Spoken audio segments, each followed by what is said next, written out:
ଥରେ ଭଗବାନ ବ୍ରହ୍ମା ଏବଂ ବିଷ୍ଣୁଙ୍କ ମଧ୍ୟରେ ଘମାଘମ ଯୁକ୍ତିତର୍କ ଚାଲିଥାଏ ଯେ ପ୍ରକୃତରେ ଭଗବାନ କିଏ।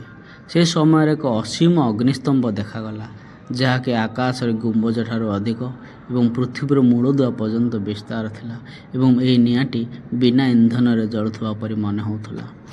ଉଭୟ ବ୍ରହ୍ମା ଏବଂ ବିଷ୍ଣୁ ଏହି ଅଗ୍ନିସ୍ତମ୍ଭକୁ ଦେଖି ଆଶ୍ଚର୍ଯ୍ୟ ହେଲେ ଏବଂ ସ୍ଥିର କଲେ ଯେ ଏହି ଅଗ୍ନିସ୍ତମ୍ଭର ମୂଳଦୁଆ ଯିଏ ଖୋଜିବ ସେ ହେଉଛି ଭଗବାନ।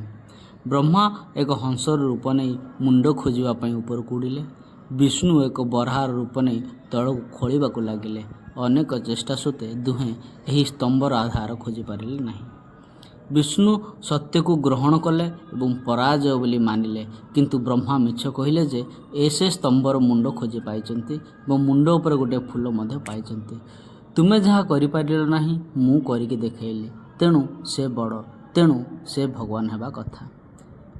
ଏହି ସମୟରେ ସେହି ଅଗ୍ନିସ୍ତମ୍ଭରୁ ପାଉଁଶରେ ଆଚ୍ଛାଦିତ ପଶୁ ଚର୍ମରେ ଆବୃତ ଏକ ଭିକୁ ରୂପରେ ଭଗବାନ ଶିବ ଆବୃତ ହେଲେ। ମିଛ କହିଥିବାରୁ ସେ ବ୍ରହ୍ମାକୁ ଭର୍ତ୍ସନା କରି କହିଲେ ଯେ ତୁମେ ଭଗବାନ ନୁହଁ ଏବଂ ବିଷ୍ଣୁଙ୍କୁ ସତ୍ୟ ଗ୍ରହଣ କରିଥିବାରୁ ପ୍ରଶଂସା କଲେ। ସେ କହିଲେ, ଯଦି ନିରାକାରକୁ ଆକାର ଦିଆଯାଇପାରେ ତେବେ ମୁଁ ତାହା ଅଟେ, ମୁଁ ଭଗବାନ ଅଟେ, ମୁଁ ଶିବ ଅଟେ। ସେହିଦିନଠାରୁ ସମସ୍ତେ ପଥର ସ୍ତମ୍ଭ କିମ୍ବା ଲିଙ୍ଗକୁ ପୂଜା କରିବାରେ ଲାଗିଲେ।